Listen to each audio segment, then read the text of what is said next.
ऐसी जानकारी के लिए अभी चैनल सब्सक्राइब करें। कोका कोला एक ऐसा ब्रांड है जिसे आज लगभग पूरी दुनिया में पहचाना जाता है।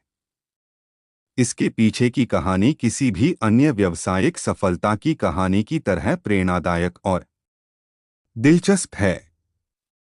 इसकी शुरुआत एक छोटे से फार्मासिस्ट की दुकान से हुई थी, लेकिन आज यह ब्रांड अरबों डॉलर की कंपनी बन चुका है।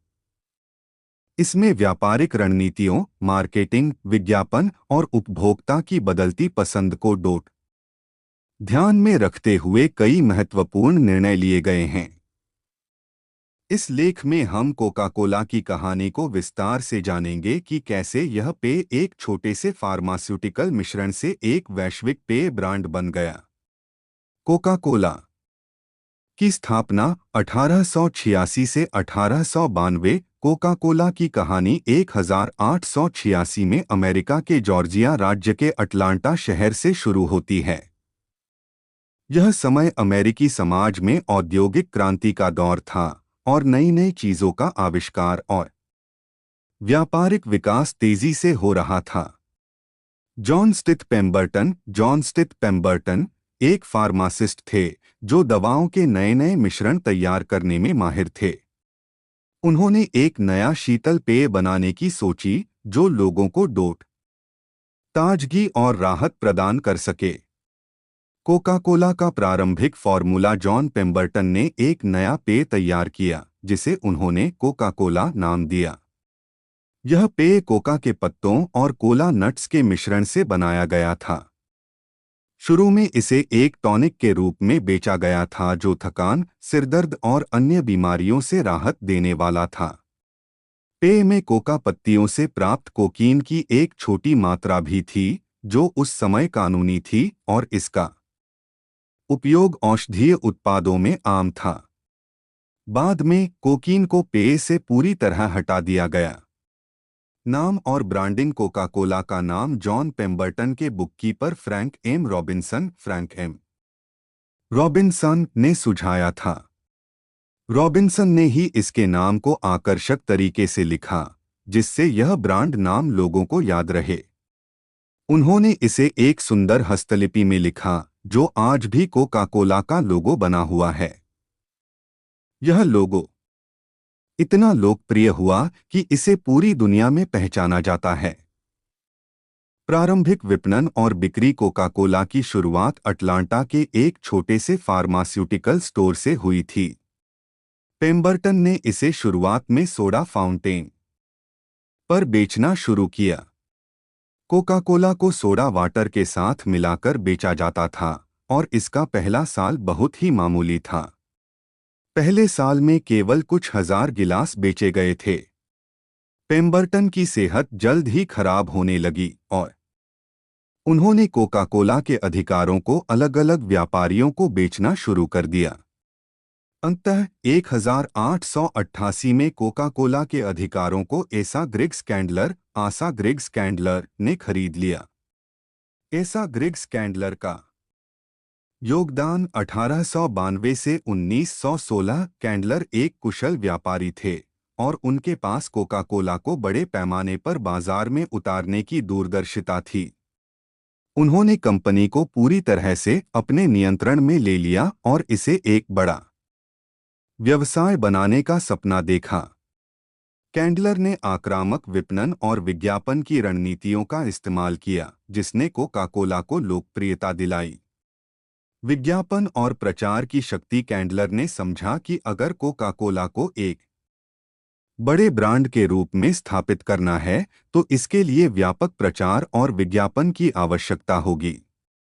उन्होंने अखबारों, बैनरों, कैलेंडरों और यहां तक कि पेंसिलों पर भी कोका कोला के विज्ञापन दिए।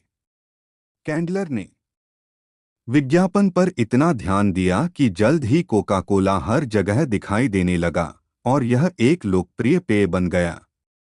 बोतल में बिक्री की शुरुआत 1894 में मिसिसिपी के एक व्यापारी जोसेफ बिडेनहर्न ने कोका कोला को पहली बार बोतलों में भरकर बेचना शुरू किया।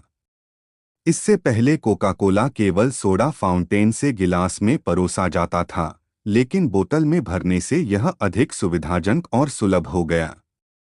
इसके बाद 1899 में टेनेसी के दो वकीलों ने कैंडलर से कोका कोला को बोतल बंद करने का विशेष अधिकार खरीदा और यह कदम कोका कोला की सफलता में एक महत्वपूर्ण मोड़ साबित हुआ। कोका कोला का वैश्वीकरण 1916 से 1940 1920 के दशक तक कोका कोला अमेरिका में एक बहुत ही लोकप्रिय पेय बन चुका था। हालांकि कंपनी यहीं नहीं रुकी और अब उसका लक्ष्य अंतर्राष्ट्रीय बाजारों में विस्तार करना था। 1923 में Robert W Woodruff Coca Cola company के अध्यक्ष बने और उनके नेतृत्व में कोका कोला ने वैश्विक स्तर पर विस्तार करना शुरू किया। ब्रांडिंग और मार्केटिंग रणनीतियां वुडरफ ने कोका कोला को दुनिया का पसंदीदा पेय बनाने का सपना देखा और इसके लिए उन्होंने व्यापक विज्ञापन और मार्केटिंग अभियानों की शुरुआत की। कोका कोला को न केवल एक पेय के रूप में बल्कि एक जीवनशैली के प्रतीक के रूप में भी प्रस्तुत किया गया।